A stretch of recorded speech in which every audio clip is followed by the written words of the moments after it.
कल्याणात्मकगात्राय कवितार्थप्रदायिने श्रीमद्वेंकटनाथाय श्रीनिवासाय ते नमः। हयग्रीव हयग्रीव हयग्रीव उदयते तस्मै सर्वदेवानि जगगण्या प्रवाहवत् भ्रमं पङ्करहितं वजनं विमलं सदा आनन्दमेत्तमतुलं भवेदापत्रयापहम् चित्रैः पदैश्च गम्भीरैः वाक्यैर्वाणैर्गणितैः गुरुभावमुदयन्ति वातिश्रीविगतीर्थवान् वन्दे नृसिंहतीर्थगणेशं श्रीव्यासपूजितं ध्यायन्तं मनसा नृसिंहचरणं श्रीपादराघवगुरुं अत्तिकल्पितकल्पोऽयं प्रत्यर्थिगजकेसरी श्रीव्यासतीर्थगुरुर्भूयासम्पदेशार्थसिद्धये तपो विद्यावरत्यादि सद्गुणोकाकराणकं वादिराजगुरुं वन्दे हयग्रीवपदाश्रयान् भक्तानां मानसाम्भोजभाणवे कामधेनवे नमतां कल्पतरवे दीन्द्रगुरवे नमः। कामधेनुं च गजस्वरतरूपं श्रीभावबोधकृपादचिन्तामणिं उपास्महे भक्तानां मानसाम्भोजभाणवे कामधेनवे नमतां कल्पतरवे दीन्द्रगुरवे नमः। कुशाग्रपदये बाणत्रिदये वादिवीतये आराधित श्रीपदये श्रीसुधीन्द्रयतये नमः। पूज्याय राघवेन्द्राय सत्यधर्मरताय जगतां कल्पवृक्षाय नमतां कामधेनवे आपादमौलिपर्यन्तं गुरूणामाकृतिं स्मरेत् विघ्नाः प्रविशन्ति सिद्ध्यन्ति च मनोरथाः। श्रीगुरुभ्यो नमः। हरिः ओम्।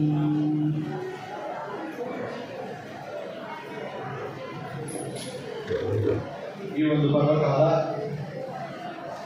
ವಿಶೇಷವಾಗಿ ಆಷಾಢ ಶುದ್ಧ ಏಕಾದಶಿ, ಇದು ಶಯನ ಏಕಾದಶಿ ಎಂದು ಪ್ರಸಿದ್ಧಿಯಾಗಿದೆ. ಶಯನ ಏಕಾದಶಿ ಅಂದರೆ ಶಯನ ಅಂತ ಮಡಿಕುವುದು. ಇದು ಯಾರು ಮಡಿಕುವ ಕಾಲ ಅಂತ ಕೇಳಿದರೆ ಭಗವಂತನ ನಾವು ನಿದ್ರೆ ಮಾಡಿಸುವಂಥ ಕಾಲ ಅಂತೆ. ಭಗವಂತ ನಿದ್ರೆ ಮಾಡ್ತಾನೆ ಅಂತ ಕೇಳಿದರೆ ಯೋಗ ನಿದ್ರೆಯನ್ನು ಮಾಡ್ತಾನೆ ಅಂತ ವಿಶೇಷವಾಗಿ ಶಾಸ್ತ್ರಗಳು ನಮಗೆ ತಿಳಿಸ್ತಾ ಇದೆ. ಯಾತಕ್ಕೆ ಭಗವಂತ ನಿದ್ರೆಗೆ ಹೊರಟಿದ್ದಾನೆ ಅಂತ ಕೇಳಿದರೆ ದೇವತೆಗಳು ನಿದ್ದೆ ಮಾಡುವಂತಹ ಕಾಲ. ಈಗ ನಾವು ನೋಡುವ ನಮ್ಮ ಮನುಷ್ಯರಿಗೆ ಇರುವಂತಹ ಈ ಸಾಮಾನ್ಯ ಒಂದು ವರ್ಷ ಎಂಬುದು ದೇವತೆಗಳಿಗೆ ಒಂದು ದಿವಸ. ಈ ದೇವತೆಗಳಿಗೆ ಒಂದು ದಿವಸ ಅಂದರೆ ಅವರಿಗೆ ರಾತ್ರಿ ಕಾಲ ಎನ್ನುವುದು ಕೇಳಿದರೆ ಈ ಆಷಾಢ ಮಾಸದ ಶುಕ್ಲ ಪಕ್ಷದ ಏಕಾದಶಿಯಿಂದ ಪ್ರಾರಂಭ ಆಗಿ ಕಾರ್ತಿಕ ಮಾಸ ಶುಕ್ಲ ಪಕ್ಷ ಆ ಏಕಾದಶಿಯಾಗಿ ಉತ್ತರ ದ್ವಾದಶಿ ಪ್ರಬೋಧ ಉತ್ಸವ ಅಂತ ಮಾಡ್ತೇವಲ್ಲ, ಆ ಪರ್ಯಂತ ಈ ಒಂದು 4 ತಿಂಗಳ ಕಾಲ ಎಂಬುದು ದೇವತೆಗಳಿಗೆ ರಾತ್ರಿ ಕಾಲ. ಈ ದೇವತೆಗಳು ನಿದ್ರೆಗೆ ಹೋಗಬೇಕಾದರೆ ಅವರು ಸುಮ್ಮನೆ ಹೋಗೋದಿಲ್ಲ. ಯಾತಕ್ಕೆ ಅಂದರೆ ಒಂದು ಮಗು ನಿದ್ದೆ ಮಾಡಬೇಕು ಅಂದರೆ ನಿದ್ದೆ ಮಾಡೋದಿಲ್ಲ. ಯಾತಕ್ಕೆ? ಅಮ್ಮ ಬರಬೇಕು ಅಂತ ಹೇಳುತ್ತೆ. ಅಮ್ಮ ಬಂದು ನಿದ್ರೆ ಮಾಡಿಸಿದ್ರೆ ಮಗು ನಿದ್ದೆ ಮಾಡುತ್ತೆ. ಏನು ಮಾಡ್ತಾಳೆ ತಾಯಿ? ಅವಳಿಗೆ ತುಂಬ ಕೆಲಸ ಇರ್ತಾ ಇದೆ. ರಾತ್ರಿ ಕಿಚನ್ ಅಡಿಯ ಮನೆಯನ್ನು ಶುದ್ಧ ಮಾಡಬೇಕು, ಪಾತ್ರೆಗಳನ್ನ ಶುದ್ಧ ಮಾಡಿ ಇಡಬೇಕು, ಬೆಳಿಗ್ಗೆ ಪೂಜೆಗೆ ಎಲ್ಲ ಸಿದ್ಧ ಮಾಡಿ ಇಡಬೇಕು. ಇಂಥ ಎಲ್ಲ ಕಾರ್ಯಗಳು ಅವಳಿಗಿದೆ. ಮೊದಲ ತಾಯಿ ನಿದ್ರೆಗೆ ಹೋಗೋದಿಲ್ಲ. ಅದೇನು ಮಾಡ್ತಾಳೆ? ಮಕ್ಕಳಿಗೆ ಹತ್ತಿರ ಮಾಡಿಕೊಂಡು ನಿದ್ದೆ ಮಾಡುವಂತೆ ನಾಟಕವನ್ನು ಮಾಡ್ತಾಳೆ. ತಾಯಿ ನಾಟಕವನ್ನು ಮಾಡಿದರೆ ನಾನು ನಿದ್ದೆ ಮಾಡ್ತಾನೆ ಮಗು, ನೀನು ಮಕ್ಕಳು ಮಾಡಿಕೋ, ನೀನು ನಿದ್ದೆ ಮಾಡು ಅಂತ ಕೇಳಿದರೆ ಮಕ್ಕಳು ಚೆನ್ನಾಗಿ ನಿದ್ದೆ ಮಾಡುತ್ತೆ. ಅವಳ ತಾಯಿ ನಿದ್ದೆ ಮಾಡಿದಂತೆ ನಾಟಕವನ್ನು ಮಾಡಿದ ತಾಯಿ ಮತ್ತೆ ಹೇಳ್ಕೊಳ್ತಾರೆ. ಆ ರೀತಿಯಲ್ಲಿ ಭಗವಂತ ಯೋಗ ನಿದ್ರೆಗೆ ಹೊರಟಿದ್ದಾನೆ. ಯಾತಕ್ಕೆ ಅಂದರೆ ದೇವತೆಗಳು ನಿದ್ರೆ ಮಾಡಬೇಕು ಅಂತ. ಈ ದೇವತೆಗಳು ನಿದ್ರೆ ಮಾಡಿದರೆ ಭಗವಂತ ಯೋಗ ನಿದ್ರೆಗಳಿದ್ದಾನೆ. ಅದರಿಂದ ಈ ಶಯನ ಏಕಾದಶಿ ಅಂತ ನಾವು ಈ ಒಂದು ಕಾಲವನ್ನು ಹೇಳ್ತೇವೆ. ಈ ಆಷಾಢ ಶುದ್ಧ ಏಕಾದಶಿ ಶಯನವಾರಕ್ಕೆ ಹೊರಟಿದ ಪರಮಾತ್ಮ ದೇವತೆಗಳು ಭಗವಂತ ಹೇಳಕ್ಕೆ ಮುಂಚೆ ಪತ್ನಿ ಯಾರು ಹೇಳಬೇಕು. ಪತಿಗೆ ಮುಂಚೆ ಯಾರು ಪತ್ನಿಯೇ ಹೇಳಬೇಕು. ಆ ಪತ್ನಿ ಯಾರು ಅಂದರೆ ಸಾಕ್ಷಾತ್ ಮಹಾಲಕ್ಷ್ಮಿ. ಭಗವಂತನಿಗೆ ಸೇವೆ ಮಾಡುವವರಲ್ಲಿ ಶ್ರೇಷ್ಠಳು ಅಂದರೆ ಮಹಾಲಕ್ಷ್ಮಿ. ಅನುರಾಗದಿಂದ ಪೂಜೆ ಮಾಡುತ್ತಿಗಳು ಏನು ಧನ್ಯಳು ಮಗುವಿ ಎಂತ ಮಾನ್ಯಳು ಅಂತ. ಆ ಲಕ್ಷ್ಮಿ ಹೇಗೆ ಹೇಳ್ತಾಳೆ ಅಂತ ಕೇಳಿದರೆ ಉತ್ತರ ದ್ವಾದಶಿ ಭಗವಂತ ಹೇಳಬೇಕಾದ್ರೆ ಅದಕ್ಕೆ ಮುಂಚೆ ನರಕ ಚತುರ್ದಶಿ ದೀಪಾವಳಿ ಉತ್ಸವದಲ್ಲಿ ಲಕ್ಷ್ಮಿ ಹೇಳ್ತಾಳಂತೆ. ಲಕ್ಷ್ಮಿ ಎದ್ದು ಆವತ್ತು ಭಗವಂತನಿಗೆ ಸ್ನಾನಕ್ಕೆ ಎಲ್ಲ ಮಾಡಿ ಸಿದ್ಧ ಮಾಡಿ ಇಡ್ತಾಳೆ. ಉತ್ತರ ಏಕಾದಶಿ ಆಗಿ ಪ್ರಬೋಧ ಉತ್ಸವದಲ್ಲಿ ಭಗವಂತನ ಉತ್ತಿಷ್ಟೋ ಗೋವಿಂದ ಉತ್ತಿಷ್ಟ ಅಂತ ಭಗವಂತನ ಮನೆಯಲ್ಲಿ ನಾವು ಇಡಿಸಬೇಕು. ಅದರಿಂದ ನೋಡಿ, ದೇವತೆಗಳು ನಿದ್ರೆ ಮಾಡಿದರೆ ಇಂದ್ರಾದಿ ದೇವತೆಗಳು, ವಾಸ್ತು ದೇವತೆಗಳು ಎಲ್ಲರೂ ನಿದ್ರೆ ಇದ್ದಾರೆ. ಅದರಿಂದ ಈ 4 ತಿಂಗಳ ಕಾಲ ಅಂತ ಹೇಳಿದರೆ ಇದು ಶುಭ ಕಾರ್ಯಕ್ಕೆ ಒಂದು ಸರಿಯಾದ ಕಾಲ ಇಲ್ಲ, ಉಚಿತವಾದ ಕಾಲ ಇಲ್ಲ. ಯಾಕಂದ್ರೆ ದೇವತೆಗಳು ನಿದ್ರೆಯಲ್ಲಿರುವಂತಹ ಸಮಯದಲ್ಲಿ ನಾವು ದೇವತೆಗಳ ಮನೆಯಲ್ಲಿ ಕರೆಸಿ ಗೃಹ ಪ್ರವೇಶ, ಉಪನಯನ ಮತ್ತು ವಿವಾಹ ಇತ್ಯಾದಿ ಕಾರ್ಯಗಳನ್ನು ಮಾಡಿದರೆ ಅಷ್ಟು ಶ್ರೇಷ್ಠವಾದ ಫಲ ಆಗೋದಿಲ್ಲ ಅಂತ ಹೇಳ್ತಾರೆ ಶಾಸ್ತ್ರದಲ್ಲಿ. ಆವಾಗ ಏನು ಮಾಡಬೇಕು ಈ 4 ತಿಂಗಳ ಕಾಲ ಅಂತ. ಈಗ ಅಧಿಕ ಮಾಸದ ಬಗ್ಗೆ ಕೇಳ್ತೀವಿ. ಅಧಿಕ ಮಾಸ ಅಂತ ಕೇಳಿದರೆ ಅದಕ್ಕೆ ಮಲಮಾಸ ಅಂತ ಹೆಸರು ಅಂತ. ಮಲಮಾಸ ಅಂತ ನಾವು ಅವರ ಒತ್ತಿ ಇಡಬಾರದು. ಒತ್ತಿ ಇಡಬೇಕು ಅಂದರೆ ಯಾಕೆ ಅಂದರೆ ಶುಭ ಕಾರ್ಯಗಳಿಗೆ ಒತ್ತಿ ಇಡಬೇಕು. ಆದರೆ ವಿಶೇಷವಾಗಿ ಆ 1 ತಿಂಗಳ ಕಾಲ ಮಾಡುವಂತಹ ದೇವರ ಪೂಜೆ, ದಾನ, ತೀರ್ಥಯಾತ್ರೆ, ಜಪ ಇತ್ಯಾದಿಗಳಿಗೆ ಹೆಚ್ಚು ಫಲವನ್ನು ಭಗವಂತನಿದ್ದಾರೆ. ಅದೇ ರೀತಿಯಲ್ಲಿ ಈ 4 ತಿಂಗಳು ಚಾತುರ್ಮಾಸ್ಯ ಈ ಒಂದು ಕಾಲದಲ್ಲಿ ನಾವು ಶುಭ ಕಾರ್ಯಗಳನ್ನು ಒತ್ತಿ ಇಡಬೇಕು. ಆದರೆ ವಿಶೇಷವಾಗಿ ಭಗವಂತನ ಆರಾಧನೆ, ಯತಿಗಳಿಗೆ ಸೇವೆ, ಜಪಗಳು, ಪಾರಾಯಣಗಳು ನಾವು ಏನು ನಿತ್ಯ ಮಾಡುತ್ತೇವೋ ಅದೇ ಪಾರಾಯಣ, ಅದೇ ಜಪ, ಅದೇ ತೀರ್ಥಯಾತ್ರೆಗೆ ಹೆಚ್ಚು ಫಲವನ್ನು ಭಗವಂತ ನೀಡುತ್ತಾನೆ ಅಂತ ಶಾಸ್ತ್ರಗಳು ಹೇಳ್ತಾ ಇದೆ. ಅಂತ ವಿಶೇಷವಾದ ಪರ್ವಕಾಲ ಈ ಒಂದು ಆಷಾಢ ಶುದ್ಧ ಏಕಾದಶಿ, ಈ ಶೈಲ ಏಕಾದಶಿ ಎಂಬ ಒಂದು ಪರ್ವಕಾಲ ಅಂತ ನಾವು ತಿಳಿಯುತ್ತೇವೆ. ಈ ಒಂದು ಪರ್ವಕಾಲದಲ್ಲಿ ನಾವು ಮುಖ್ಯವಾದ ವಿಷಯ ಅಂದರೆ ತತ್ವಮುದ್ರಾಧಾರಣೆಯನ್ನು ಮಾಡಿಕೊಳ್ತೇವೆ. ಈ ತತ್ವಮುದ್ರಾಧಾರಣೆ ಜಾತಕ ಮಾಡಬೇಕು ಅಂದರೆ ನಮ್ಮ ಪಾಪಗಳು ಪರಿಹಾರ ಆಗಬೇಕಾಗಿದೆ. ತಾಪಗಳಿಂದರೆ ಸುಡಬೇಕಾಗಿದೆ. ಎಲ್ಲರ ಸುಡಬೇಕು? ಪಾಪಗಳನ್ನು ಸುಡಬೇಕು. ಪಾಪಗಳು ಎಷ್ಟು ಮಾಡಿದ್ದೀವು ಅಂದರೆ ನಮ್ಮ ವಿಜಯೇಂದ್ರ ತೀರ್ಥರ ಸನ್ನಿಧಾನದಲ್ಲಿದ್ದೆವು. ಪಾಪ ವಿಮೋಚನ ಸ್ತೋತ್ರ ಅಂತ ಒಂದು ಪ್ರತ್ಯೇಕ ಸ್ತೋತ್ರವನ್ನೇ ಮಾಡಿದ್ದಾರೆ. ಏನೇನು ಪಾಪಗಳು ಮಾಡದೆ ಒಂದು ದೊಡ್ಡ ಲಿಸ್ಟ್ ಮಾಡಿಕೊಟ್ಟಿದ್ದಾರೆ. ನಾವು ಪುಣ್ಯಗಳಿಗೆ ಲಿಸ್ಟ್ ಹಾಕಿದ್ದೆವು. ಭಗವಂತ ನಾನು ಇಷ್ಟು ಮಾಡಿದ್ದೆ, ಇಷ್ಟು ಪಾರಾಯಣ ಮಾಡಿದ್ದಾನೆ, ಇಷ್ಟು ಪ್ರದರ್ಶನಸ್ಕಾರ ಮಾಡಿದ್ದಾನೆ, ಇಷ್ಟು ಡೊನೇಷನ್ ಕೊಟ್ಟಿದ್ದಾರೆ ಅಂತ. ಆದರೆ ವಿಜಯೇಂದ್ರ ತೀರ್ಥರಂತೆ ಕಲಿಬೇಕು. ಭಗವಂತನ ಪಾಪಗಳನ್ನು ಒಪ್ಪುಕೊಳ್ಬೇಕು, ಪಾಪಗಳನ್ನ ಹೆಚ್ಚು ಹೇಳಬೇಕು. ಎಷ್ಟು ಪಾಪಗಳು ಮಾಡಿದ್ದೇನೆ ಅಂತ ವಿಜಯೇಂದ್ರ ತೀರ್ಥ ಹೇಳಬೇಕಾದ ಒಂದು ಮಾತು ಹೇಳ್ತಾರೆ. ಕಾವ್ಯ ರೀತಿಯಲ್ಲಿ ಹೇಳ್ತಾರೆ, ಮಹಾಲಕ್ಷ್ಮಿಗೆ ಎಣಿಸಲಕ್ಕೆ ಆಗದೇ ಇರುವುದು 2 ಅಂತ. ಏನು ಅಂದರೆ, ಒಂದು ಭಗವಂತನ ಗುಣಗಳನ್ನು ಎಣಿಸಲಕ್ಕಾಗೋದಿಲ್ಲ ಅಂತ. ಭಗಭವೇನು ನರವಕಾಲದ ಬೆಳೆಗರುಪಡಿ ಹಿಗ್ಗುವ ತ್ರಿಗುಣಮಾನಿ ಮಹಾಲಕ್ಷ್ಮಿ ಸಂತೈಸಲು ಅಂತ ಮಹಾಲಕ್ಷ್ಮಿ ಇವತ್ತು ಕೂಡ ನಿತ್ಯ ಸಂಬಂಧಿ ಸವಣ ಅಂತ ಹೇಳ್ತಾ ಭಗವಂತನ ಜೊತೆಯಲ್ಲಿ ದೇಶತಃ ಕಾಲತಃ ಯಾವಾಗಲೂ ಕೂಡ ಮಹಾಲಕ್ಷ್ಮಿ. ಅಂತಹ ಮಹಾಲಕ್ಷ್ಮಿಯು ಕೂಡ ಭಗವಂತನ ಗುಣಗಳನ್ನು ಇವತ್ತು ಹೊಸದಾಗಿ ನೋಡ್ತಾ ಇದ್ದಾರೆ ಅಂತ ಹೇಳ್ತಾರೆ ದಾಸರು, ಜಗನ್ನಾಥ ದಾಸರು. ಆಗ ಭಗವಂತನ ಗುಣಗಳನ್ನು ಎಣಿಸಲಿಕ್ಕಾಗೋದಿಲ್ಲ.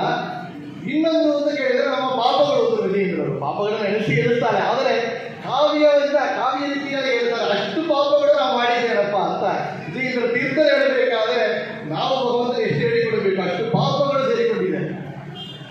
ಪುರಂದರದಾಸರು ಹೇಳ್ತಾರೆ, ನಾ ಮಾಡಿದ ಕರ್ಮ ಬಲವಂತವಾದರೆ ನೀ ಮಾಡುವುದೇನು ಅಂತ. ನಾ ಮಾಡಿದ ಕರ್ಮ ಬಲವಂತವಾದರೆ ನೀ ಮಾಡುವುದೇನು ದೇವಾ. ಅನ್ನಪಾನಗಳಿಗೆ ಅಗ್ರಗಣ್ಯನಾಗಿ ಸ್ನಾನ ಸಂಧ್ಯಾದಿ ಜಪ ತಪವನೀಗಿ. ಅನ್ನಪಾನಗಳಿಗೆ ಅಗ್ರಗಣ್ಯನಾಗಿ ಸ್ನಾನ ಸಂಧ್ಯಾದಿ ಜಪ ತಪವನೀಗಿ. ಉದ್ಯೋಗ ಅಂತ ಒಂದು ನಿಮಿತ್ತವನ್ನು ಇಟ್ಟುಕೊಂಡು ಎಲ್ಲ ಬಿಟ್ಟಿದ್ದೇವಲ್ಲ. ದಾಸರು ಹೇಳ್ತಾರೆ, ನಾನು ಇಟ್ಟುಕೊಂಡಪ್ಪ ನವರತ್ನ ವೈಡೂರ್ಯನ ವ್ಯಾಪಾರ ಮಾಡಿದ ನವಕೋಟಿ ನಾರಾಯಣ ಇದ್ದೆ, ಎಲ್ಲ ಬಿಟ್ಟಿದ್ದೆ. ಆದರೆ ಈಗ ಜಗನ್ನ ನಾನು ಅದರಿಂದ ಏನೋ ಅಷ್ಟು ಪಾಪ. ನರಜನ್ಮ ಬಂದಾಗ ನಾಲಿಗೆ ಇರುವಾಗ ಕೃಷ್ಣ ಎನ್ನಬಾರದೆ, ದೊಡ್ಡ ನರಜನ್ಮ ಬಂದಿದೆ, ಆದರೆ ಇಷ್ಟು ಪಾಪಗಳನ್ನು ಮಾಡ್ತಾ ಇದ್ದೇನೆ ಅಂತ ಪುರಂದರದಾಸರು. ದೇವತನ್ನ ರಾಯರು ಹೇಳ್ತಾರೆ, ಕಾರಣಿಯುಡು ಭೂಭಾರ ಜೀವನನಾಗಿ ದಾರಿ ತಪ್ಪಿ ನಡೆದರೆ ಸೇರಿದೆ ಕುಲರ ಅಂತ. ಧಾರಣಿಯುಡು ಭೂಭಾರ ಜೀವನನಾಗಿ ಇದ್ರು. ಭೂಭಾರವಾಗಿದ್ದಾನೆ, ಭೂಮಿಗೆ ಭಾರವಾಗಿದ್ದೇನೆ ಅಂತ ರಾಯರು ಹೇಳ್ತಾರೆ. ಭೂಮಿಗೆ ಭಾರ ಅಂದರೆ ಏನು? ಕೃಷ್ಣ ಪರಮಾತ್ಮನಲ್ಲಿ ಅವತಾರ ಮಾಡಬೇಕಾದರೆ ವೈಕುಂಠ ನಾರಾಯಣನಲ್ಲಿ ಎಲ್ಲ ದೇವತೆಗಳಿಗೆ ಪ್ರಾರ್ಥನೆ ಮಾಡಿದರು. ಯಾತಕ್ಕೆ ಅಂದರೆ ಭೂಮಿ ಭಾರವಾಗಿದೆ ಸ್ವಾಮಿ, ಈ ಅವತಾರವನ್ನು ಮಾಡಬೇಕು ಅಂತ. ಭೂಮಿ ಭಾರವಾಗಿದೆ ಅಂದರೆ 30 ಕೋಟಿ ಪಾಪ್ಯುಲೇಷನ್ ಇವತ್ತು 150 ಕೋಟಿ ಮೇಲೆ ಇದೆ. ಭೂಮಿ ಭಾರ ಹೆಚ್ಚಾಗಿದೆ. ಆದರೆ ಈಗ ಭಗವಂತ ಅವತಾರ ಮಾಡಲಿದ್ದೇನೆ. ಯಾತಕ್ಕೆ? ಭೂಭಾರ ಅದು ಫಿಸಿಕಲ್ ಇಲ್ಲ, ಅದು ಮೆಂಟಲಿ ಅಂತ ಅಂತಾರೆ. ಯಾತಕ್ಕೆ ಅಂದರೆ ಫಿಸಿಕಲ್ ಕ್ವಾಂಟಿಟೇಟಿವ್ ಅದಿಲ್ಲ, ಅದು ಕ್ವಾಲಿಟೇಟಿವ್ ಇರ್ತಾರೆ. ಭೂಭಾರ ಹೆಚ್ಚು ಜನಗಳಿಂದ ಭಾರ ಆಗಿಲ್ಲಂತೆ ಭೂಮಾದೇವಿಗೆ. ಪಾಪಿಷ್ಠರು ದೈತ್ಯರು ತುಂಬ ಇದ್ದಾರಲ್ಲ, ವಿಷ್ಣು ದ್ವೇಷಿಗಳು ತುಂಬ ಇದ್ದಾರಲ್ಲ, ಅದರಿಂದ ಭೂಮಿಗೆ ಭಾರವಾಗಿತ್ತು ಅಂತ ದೇವತೆಗಳೆಲ್ಲ ಪ್ರಾರ್ಥನೆ ಮಾಡಿದರು ಅಂತ ಭಗವಂತನಲ್ಲಿ. ಆ ಇಲ್ಲಿ ನಾಯಿ ಯಾತಕ್ಕೆ ಹೇಳ್ತಾರೆ? ಭೂಭಾರ ಜೀವನನಾಗಿ ಅಂತ ಹೇಳ್ತಾರೆ. ಯಾತಕ್ಕೆ ಅಂದರೆ ಪಾಪಗಳನ್ನು ಮಾಡಿದರೆ ಈ ಭೂಮಿ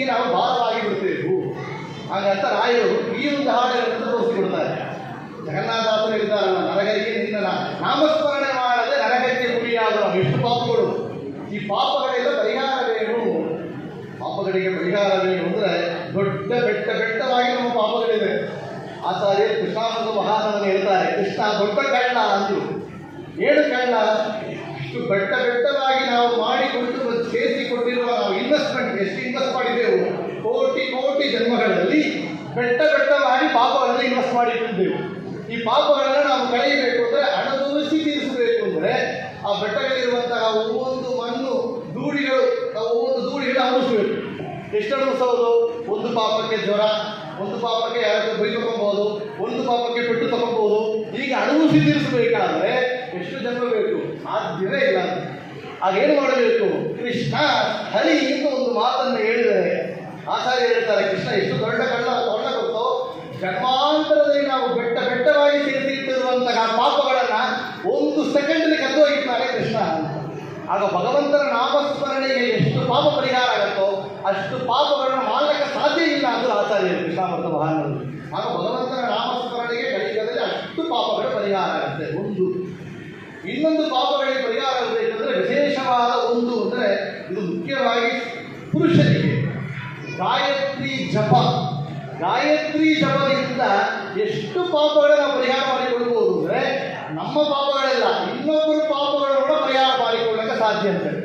ನಾವು ದಾನ ಕೊಡ್ತೇವಲ್ಲ, ಒಬ್ಬರೊಬ್ಬರಿಗೆ ಕೆಲವು ಭೂದಾನ, ಗೋದಾನ, ಸ್ವರ್ಣದಾನ ಎಲ್ಲ ದಾನ ಕೊಡ್ತೇವೆ, ವಸ್ತ್ರದಾನ.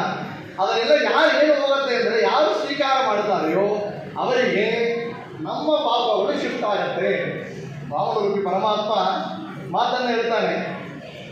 ಅಲ್ಲಿ ಬಲಿಚಕ್ರವರ್ತಿ ಕೇಳಿದ, ಸ್ವಾಮಿ ನೀವು ಮೂರು ಹೆಜ್ಜೆ ಇಟ್ಟು ಆ ಭೂಮಿಯನ್ನು ಸಾಕು ಅಂತ ಹೇಳ್ತಿಲ್ಲ, ನಾ ಎಷ್ಟು ಕೊಳ್ಳಕ್ಕೆ ಸಿದ್ಧವಾಗಿದ್ದಾನೆ. ನಿಮ್ಮ ತಾಯಿ ತಂದೆ ಎಲ್ಲರೂ ಕೇಳಿಕಪ್ಪ, ನೀನು ಎಷ್ಟು ಕೇಳಬೇಕು ಅಂತ ಗೊತ್ತಿಲ್ಲ ಅಂದ. ಆಗ ವಾಮನ ಪರಮಾತ್ಮ ಹೇಳಿದಂತೆ, ನನಗೆ ಎಷ್ಟು ಕೇಳಬೇಕು ಅಂತ ಗೊತ್ತು, ನನಗೆ ಎಷ್ಟು ತಗೊಳ್ಬೇಕು ಅಂತ ಗೊತ್ತು.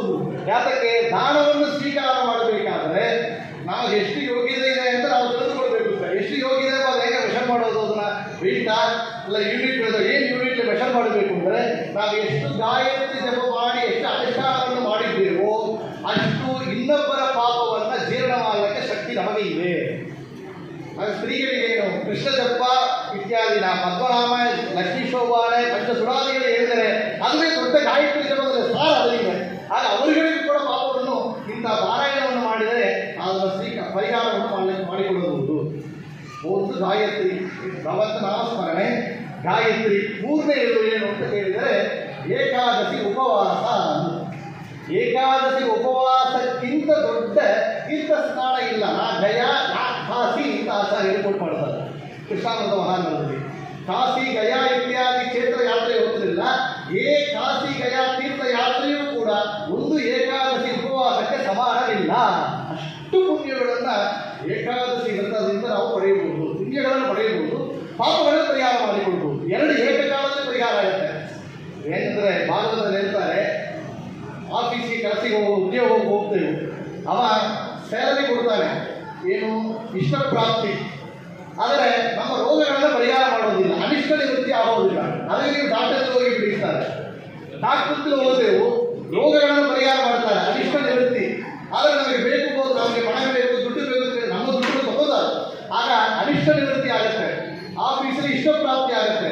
ಎರಡು ಸೇರಿ ಒಂದು ಜಾಗದಲ್ಲಿ ಆಗಬಹುದಾ ಅಂತ ಹೇಳಿದರೆ ಭಾಗವತ ಪುರಾಣ ಇರುತ್ತೆ. ಭಾಗವತ ಶ್ರವಣ ಮಾಡುತ್ತಾ ನಮಗೆ ಪಾಪಗಳು ಪರಿಹಾರ ಆಗತ್ತಂತೆ, ಪುಣ್ಯಗಳು ಪಡಿತಾ ಇದ್ದೇವೆ ಅಂತ. ಹೇಗೆ ಅನ್ನ ತುತ್ತು ಸ್ವೀಕಾರ ಮಾಡ ನಮ್ಮ ಹಸುವು ಎಂಬ ದುಃಖ ಪರಿಹಾರ ಆಗುತ್ತೆ, ಹೊಟ್ಟೆ ತುಂಬಿದೆ ಅಂತ ಆನಂದ ಏಕಕಾಲದಲ್ಲಿ ಆಗುತ್ತೆಯೋ ಆ ರೀತಿಯಲ್ಲಿ ಆಗ ಗಾಯತ್ರಿ ಜಪ, ಏಕಾದಶಿ ಉಪವಾಸ ಇತ್ಯಾದಿಗಳು ಮಾಡಿದರೆ ಪುಣ್ಯನ ಆಗುತ್ತೆ, ಪಾಪಗಳ ಪರಿಹಾರ ಆಗುತ್ತೆ. ಮಾಡದೇ ಬಿಟ್ಟರೆ ಪಾಪಗಳನ್ನು ಪಡಿತೇವೆ. ಆಗ ಏಕಾದಶಿ ಉಪವಾಸ ದೊಡ್ಡ ಉಪಾಯ.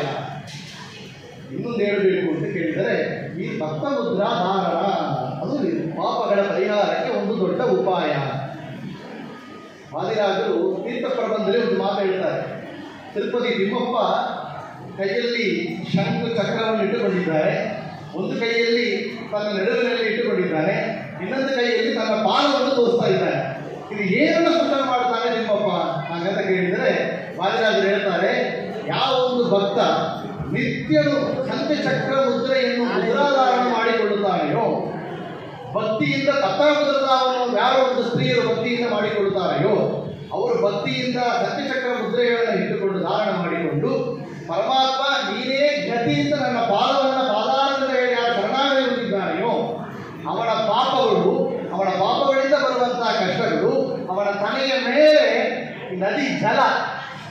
ಮತ್ತೆ ಬೆಳ್ಳಂತ ಇರ್ತೇವಲ್ಲ, ತಲೆಗೆ ಮೇಲೆ ಬೆಳ್ಳಂತ, ಆ ರೀತಿ ಹೋಗಬೇಕಾದಿದ್ದರೂ ಕೂಡ ನಾನು ಅವನ ನಡಿಗೆಗೆ ಕಳೆ ಇರುವಂತೆ ನಾವು ಆಸೆ ತೋರಿಸ್ತೇನೆ ಅಂತ ಶ್ರೀನಿವಾಸ ಹೇಳ್ತಾನೆ ಅಂತ ಮಾದಿರಾಜರು ತಿರುಪತಿ ತಿಮ್ಮಪ್ಪನವರೇ ವರ್ಣನೆ ಮಾಡಬೇಕು ಅಂತ ಹೇಳ್ತಾರೆ. ಆಗ ಪಾಪಗಳು ಪರಿಹಾರ ಆಗಬೇಕು ಅಂದರೆ ಸಪ್ತಮುದ್ರಾಧಾರಣ ಒಂದು ಉಪಾಯ ನಿತ್ಯ ಇಟ್ಟುಕೊಳ್ಬೇಕು. ಅಂದರೆ ಅದು ಬಿಸಿ ಆಗೋದಿಲ್ಲ, ತಂಪಾಗಿರುತ್ತೆ, ಅದು ಸ್ವಲ್ಪ ಚಿಲ್ಲಕ್ಕಿರುತ್ತೆ, ಅದು ದಿನ ಇಟ್ಟುಕೊಳ್ಬೇಕು. ಇದು ವಿಶೇಷವಾಗಿ ಯತಿಗಳು ಪೀಠಾಧೀಶರು ಅವರೆಲ್ಲ ಬಂದ ಸಮಯದಲ್ಲಿ ವಿಶೇಷವಾಗಿ ಆಷಾಢ ಏಕಾದಶಿ ಪರ್ವಕಾಲದಲ್ಲಿ ಆ ಒಂದು ದಿನದ ಮಾತ್ರ ಕೂಡ ಖಂಡಿತವಾಗಿ ಮಾಡಿಕೊಳ್ಳಬೇಕು ಅಂತ ಹೇಳ್ತಾರೆ. ಈ ಸಪ್ತಮುದ್ರಾಧಾರ ಮಾಡಿಕೊಡಬೇಕಾದರೆ ಶಂಖ ಚಕ್ರ ಇದು ಎರಡು ಏನು ಅಂತ ಕೇಳಿದರೆ, ಮಹಾಲಕ್ಷ್ಮಿ 3 ರೂಪದಿಂದ ಭಗವಂತನಿಗೆ ಸೇವೆ ಮಾಡ್ತಾನೆ ಅಂತ ಹೇಳ್ತಾರೆ. ಎಡಕ್ಕೆ ಭೂಮಿ, ಬಲಕ್ಕೆ ಶ್ರೀಯು, ಎದುರಿನಲ್ಲಿ ದುರ್ಗಾದೇವಿ, ತೊಡೆಯ ಮೇಲೆ ಲಕ್ಷ್ಮಿಯಾಗಿ ಅಂತ ಪುರಂದರದಾಸರ ಹೇಳುದ ಮರಳು ಮಾಡಿ ಕೊಂಡೆಯಲ್ಲೇ ಮಾಯಾದೇವಿ ಅಂತ. ಮಹಾಲಕ್ಷ್ಮಿ, ಶ್ರೀ, ಭೂ, ದುರ್ಗಾ ಅಂತ 3 ರೂಪವನ್ನು ಹೇಳಿದ್ದಾರೆ. ಈ 3 ರೂಪದಿಂದ ಎಲ್ಲ ಕಾಲದಲ್ಲೂ ಕೂಡ ಭಗವಂತನ ಸೇವೆಯನ್ನು ಮಾಡ್ತಾ ಇದ್ದಾರಂತೆ. ಪ್ರಕೃತಿಗೆ ಅಭಿಮಾನಿ ದೇವತೆಯವರು, ವಿಶೇಷವಾಗಿ ಸತ್ವ ರಜೋ ತಮೋ ಗುಣಕ್ಕೆ ಅಭಿಮಾನಿ ದೇವತೆ. ತಾನು ಸ್ತ್ರೀ ರೂಪದಿಂದ ಸತ್ವಗುಣಕ್ಕೆ ಪ್ರೇರಣೆಯನ್ನು ಮಾಡಿದರೆ, ಭೂರೂಪದಿಂದ ರಜೋಗುಣ ಕಾರ್ಯಗಳನ್ನು ಪ್ರೇರಣೆಯನ್ನು ಮಾಡಿದರೆ, ದುರ್ಗಾ ರೂಪದಿಂದ ತಮೋಗುಣದ ಕಾರ್ಯಗಳಿಗೆ ಪ್ರೇರಣೆಯನ್ನು ಮಾಡ್ತಾರೆ ಲಕ್ಷ್ಮಿ ಅಂತ ನಾವು ಕೇಳ್ತೇವೆ. ಅದೇ ಲಕ್ಷ್ಮಿ ಶ್ರೀ ಭೂ ದುರ್ಗಾ ರೂಪದಿಂದ ಪ್ರಳಯ ಕಾಲದಲ್ಲಿ ಭಗವಂತನಿಗೆ ಸೇವೆ ಮಾಡ್ತಾರೆ. ಯಾವ ರೀತಿಯಲ್ಲಿ? ಪ್ರಳಯ ಕಾಲದ ಜಲವಾಗಿ ಆಳ ಎಲೆಯಾಗಿ ಭಗವಂತ ಮನೆಗೊಂಡಿದ್ದಾಗ ಆಳ ಎಲೆಯಾಗಿ ಮತ್ತು ಪ್ರಳಯ ಕಾಲ ಕತ್ತಲೆಯಾಗಿ ಸೇವೆ ಮಾಡ್ತಾ ಇದ್ದಾರೆ. ಇದು ಇನ್ನೊಂದು ಸೇವೆ. ಮೂರನೇದಾಗಿ ಏನು ಅಂತ ಕೇಳಿದರೆ, ಭಗವಂತನ ಆಯುಧಗಳಲ್ಲಿ ಅಂತ. ಎಲ್ಲಿ? ಶಂಖಕಭಿಮಾನಿ ದೇವತೆ ಲಕ್ಷ್ಮಿ ಶ್ರೀರೂಪ, ಭೂ ಭಗವಂತ ಎತ್ತುಕೊಂಡಿದ್ದಾಗಲ್ಲ ಪದ್ಮ, ಆ ಪದ್ಮದಲ್ಲಿ ಭಗವಂತನ ಭೂರೂಪ, ಭಗವಂತನ ಸುದರ್ಶನ ಚಕ್ರದಲ್ಲಿ ದುರ್ಗಾ ರೂಪ ಅಂತ 3 ರೂಪದಲ್ಲಿ ಇದ್ದು ವಿಶೇಷ ಅಭಿಮಾನಿ ದೇವತೆಯಾಗಿದ್ದು ಭಗವಂತನಿಗೆ ಸೇವೆಯನ್ನು ಮಾಡ್ತಾರೆ ಮಹಾಲಕ್ಷ್ಮಿ ಅಂತ ಹೇಳ್ತೇವೆ. ಅದರಿಂದ ಈ ಸುದರ್ಶನ ಚಕ್ರ ಎಂಬುದು ಸಾಕ್ಷಾತ್ ದುರ್ಗಾದೇವಿ ಅಭಿಮಾನಿ ದೇವತೆ. ವಿಶೇಷವಾಗಿ ಆ ದುರ್ಗಾದೇವಿ ತಾಮಸ ಗುಣಕ್ಕೆ ಅಭಿಮಾನಿ ದೇವತೆ, ತಮೋ ಗುಣಕ್ಕೆ. ಅದರಿಂದ ವಿಶೇಷವಾಗಿ ವಿಜಯದಾಸರು ದುರ್ಗಾಸುರಾಗಿ ಪ್ರತ್ಯೇಕವಾಗಿ ಮಾಡಿಕೊಟ್ರು. ಯಾತಕ್ಕೆ? ತಾಮಸ ಗುಣಗಳು ನಮ್ಮಲ್ಲಿ ವಿಶೇಷವಾಗಿ ಆಗಬಾರದು. ತಾಮಸ ಗುಣಗಳು ಇದ್ದೇ ಇರುತ್ತೆ, ಆದರೆ ತಾಮಸ ಗುಣದಿಂದ ನಾವು ಮಾಡುವಂತಹ ಕಾರ್ಯಗಳನ್ನು ನಮ್ಮ ಯೋಗ್ಯತೆಗೆ ತಕ್ಕಂತೆ ಕಮ್ಮಿ ಮಾಡಿ ಅನುಗ್ರಹ ಮಾಡುವುದಕ್ಕೆ ಇಲ್ಲಿ ಪ್ರಾರ್ಥನೆ ಮಾಡಬೇಕು ಅಂತ ವಿಶೇಷವಾದ ದುರ್ಗೆಯ ಸ್ಮರಣೆಯನ್ನ ಈ ಚಕ್ರದಲ್ಲಿ ಮಾಡಬೇಕು. ಈ ಚಕ್ರಕ್ಕೆ ಇನ್ನೊಂದು ಅಭಿಮಾನಿ ದೇವತೆ ಯಾರು ಅಂತ ಕೇಳಿದರೆ ಮನ್ಮಥ. ಆ ಮನ್ಮಥ ಎಷ್ಟು ವಿಶೇಷ ಸೇವೆ ಮಾಡಿದ ನೋಡಿ. ಮನ್ಮಥ ಮೂರ್ತಿಗಳಿಗೆ ಮಗನಾಗಿ ಹುಟ್ಟಿದವ ಮನ್ಮಥ. ಒಂದು ಯಾರು ಅಂತ ಕೇಳಿದ್ರೆ ಸಾಕ್ಷಾತ್ ಮಹಾವಿಷ್ಣುವಿಗೆ ಮಗನಾಗಿ ಹುಟ್ಟಿದ್ದಾನೆ ಮನ್ಮಥ. ಇಲ್ಲಿ ಭಗವಂತನ ಸೃಷ್ಟಿಯಲ್ಲಿ ಹುಟ್ಟಿದ್ದು ಒಂದು. ಇನ್ನೊಂದು ಕೃಷ್ಣ ಪರಮಾತ್ಮನಿಗೆ ಪ್ರದ್ಯುಮ್ನ ಎಂಬ ಮಗನಾಗಿ ಹುಟ್ಟಿದ್ದು ಸಾಕ್ಷಾತ್ ಮನ್ಮಥನೇ.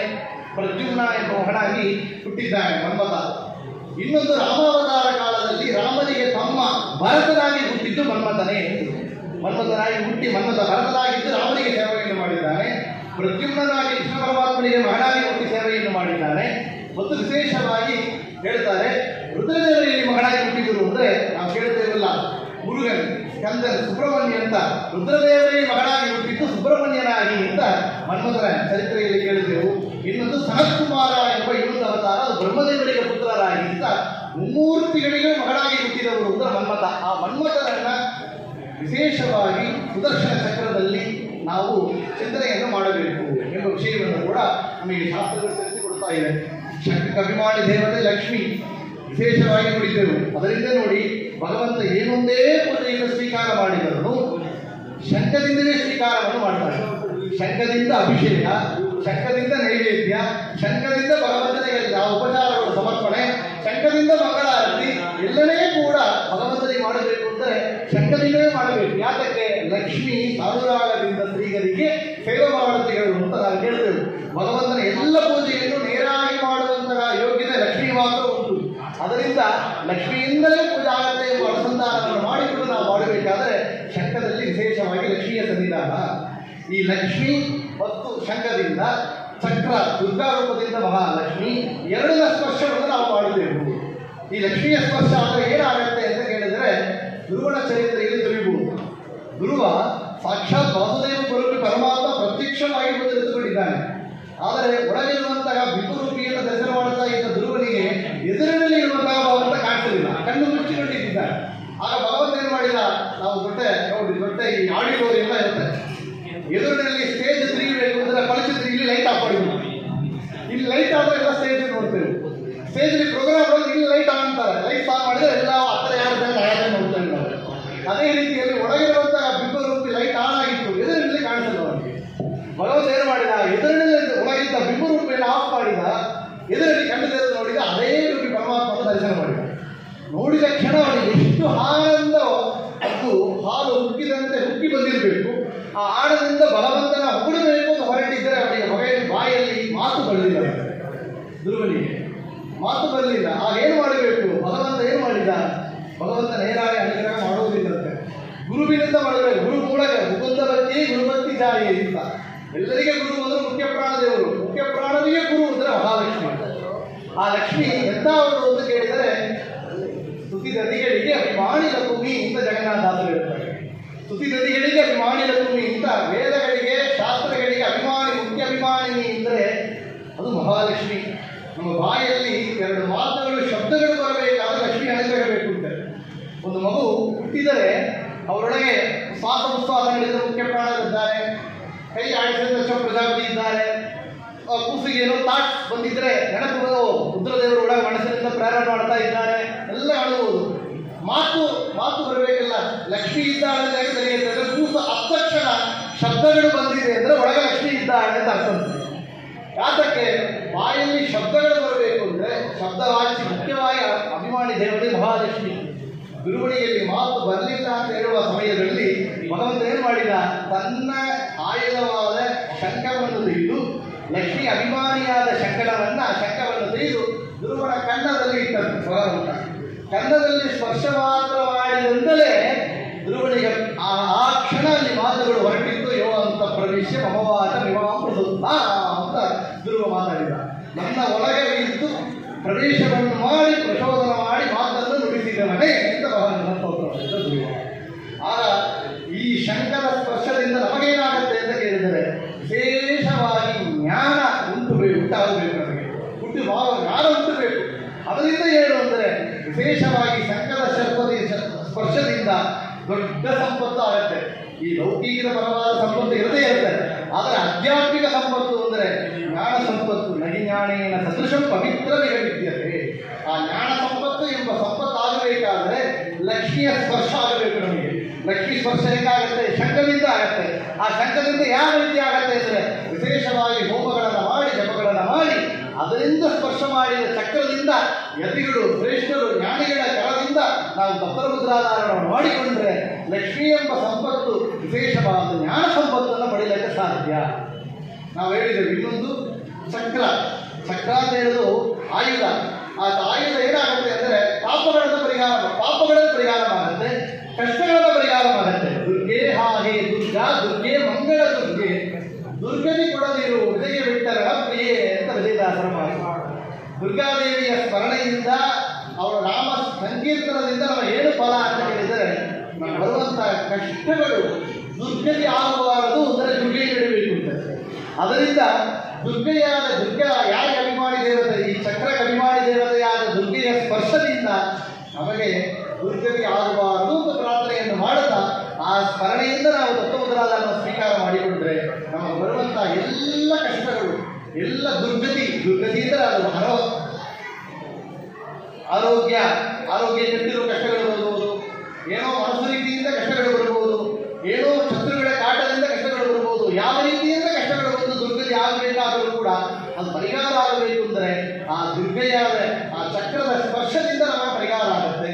ವಿಷಯವನ್ನು ಕೂಡ ನಾವು ಇಲ್ಲಿ ವಿಶೇಷವಾಗಿ ತಿಳಿಸಿ ಅಂತ ಈ ತತ್ವಮುದ್ರಾಧಾರ ನಮಗೆ ಮಾತುಕತೆ ತಿಳಿಸಿಕೊಡ್ತಿದೆಯಾ? ಇದೆ, ಭಗವದ್ಗೀತೆ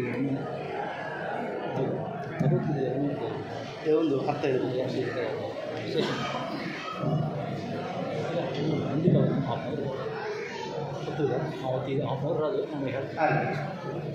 ಆಗ ಇವತ್ತು ವಿಶೇಷವಾದ ದಿವಸ ಅಂತ ಕೇಳಿದರೆ ಇನ್ನೊಂದು ಅರ್ಧ ಗಂಟೆ ಕಾಲ ಆಗುತ್ತೆ ಅಂತ ಹೇಳ್ತಾ ಇದ್ದು 20 ನಿಮಿಷ 25 ನಿಮಿಷ ಆಗುತ್ತೆ ಅಂತ ಹೇಳ್ತಾರೆ. ಆಗ ಪಾಪಗಳಿಗೆ ಪರಿಹಾರ ಆಗಬೇಕು. ಹೇಳಿಲ್ಲ ನೋಡಿದ್ದೀವಿ. ತನ್ನ ಮಕ್ಕಳು ಆನ್ಸರ್ ಕೇಳುವ ಸಣ್ಣ ಮಕ್ಕಳು ಯಾರೋ ಕೇಳ್ತಾ ಇದ್ದಾರೆ ಅಂತ ಪರೀಕ್ಷೆ ಮಾಡೋಣ. ಅಲ್ಲಿ ಒಂದು ಹುಡುಗ ಹೇಳ್ತಾ ಇದ್ದಾನೆ, ಪ್ರಯತ್ನ ಪಾಪಗಳ ಪರಿಹಾರ ಏನು ಮಾಡಬೇಕು? ಒಂದು ಆಪ್ಷನ್ ಭಗವಂತ ನಾಮಸ್ಮರಣೆ, ಒಂದು. ಇನ್ನೊಂದು ಗಾಯತ್ರಿ ಜಪ, ಇನ್ನು ದೇವರ ಸ್ತ್ರೀಗಳು ದೇವರ ನಾಮ ಹೇಳುವುದು ಕೃಷ್ಣ ಜಪ. ಮೂರನೇದು ಏಕಾದಶಿ ಉಪವಾಸ. ಅವಳ 4ನೇದು ಭಗವಂತನ ಕಥಾಶ್ರವಣ. ಭಾಗವತ ಕಥಾಶ್ರವಣ ಮಾಡಿದರೆ ಏಕಕಾಲದಲ್ಲಿ ವಿಶ್ವಪ್ರಾಪ್ತಿ ಅನಿಷ್ಟ ನಿವೃತ್ತಿ ಅಂತ ಹೇಳಿದ್ದೇವೆ. ಅವ 5ನೇದು ಚಕ್ರ ಮುದ್ರಾ ಧಾರಣೆ ಅಂತ. ಈ ಪಾಪಗಳ ಉಪಾಯವನ್ನು ವಿಶೇಷವಾಗಿ ಮೌನದಿಂದ ಮಾಡುವುದು ಅಂತ ಹೇಳ್ತಾರೆ. ವಿಶೇಷವಾಗಿ ಇಲ್ಲಿ ಎಷ್ಟೋ ಪಾಪಗಳಿಗೆ ಉಪಾಯವನ್ನು ಹೇಳಿದ್ದಾರೆ ದಾಸರು, ಜ್ಞಾನಿಗಳು, ಶಾಸ್ತ್ರಗಳು ಹೇಳ್ತಾ ಬಂದಿದೆ. ಇವತ್ತು ವಿಶೇಷವಾದ ಪರ್ವಕಾಲ ಅಂತ ಈ ಒಂದು ವಿಷಯಗಳು ಹೇಳಿದ್ದೇವೆ. ಮುಂದೆ 2-3 ಮಾತುಗಳು ಬೇರೆ ನಮಗೆ ಹೇಳ ಅಂತ ಹೇಳಿದ್ದಾರೆ. ಭಾಗವತ ಶ್ರವಣ ಅಂತ ಹೇಳ್ತಾರೆ. ಈ ಒಂದು ಚಾತುರ್ಮಾಸ್ಯದಲ್ಲಿ ನಾವು ಹೇಳಿದ ಒಂದು ಮಾತು, ಚಾತುರ್ಮಾಸ್ಯದಲ್ಲಿ ಏನೇನು ಮಾಡಬಹುದು, ಏನೇನು ಮಾಡಲೇಬೇಕು ಅಂತ ನೋಡಿದರೆ, ಮುಖ್ಯವಾಗಿ ಚಾತುರ್ಮಾಸ್ಯದಲ್ಲಿ ಏನೇನು ಬಿಡಬೇಕು ಒಂದು ಕ್ರಮ ಒಂದು. ಇನ್ನೊಂದು ಏನೆಲ್ಲ ಮಾಡಬಹುದು ಅವ್ರು ಹೇಳಿದರು, ಭಾಗವತ ಶ್ರವಣ ಅಂತ. ಈ ಕಥಾಶ್ರವಣಕ್ಕೆ ಎಲ್ಲ ಕಾಲಕ್ಕೂ ಅದು ಅಪ್ಲಿಕಬಲ್. ಜೀವನ ಮಾಡಬೇಕು ಅಂತಿಲ್ಲ. ಹರಿಕಥಾ ಶ್ರವಣ ಮಾಡೋ ನಿರಂತರ ಅಂತ ದಾಸನ ಮಾಡ್ತಾರೆ. ಹರಿಕಥಾ ಶ್ರವಣ ಮಾಡೋ ನಿರಂತರ ಅಂತ. ಸುಗಬ್ರಹ್ಮ ಋಷಿಗಳಲ್ಲಿ ಪರೀಕ್ಷಿತ್ ಮಹಾರಾಜನಿಗೆ ಒಂದು ಪ್ರಶ್ನೆಯನ್ನು ಮಾಡ್ತಾರೆ. ಗುರುಗಳೇ, ನನಗೆ ಆಯುಸ್ಸು 7 ದಿವಸ ಮಾತ್ರ ಇದೆ.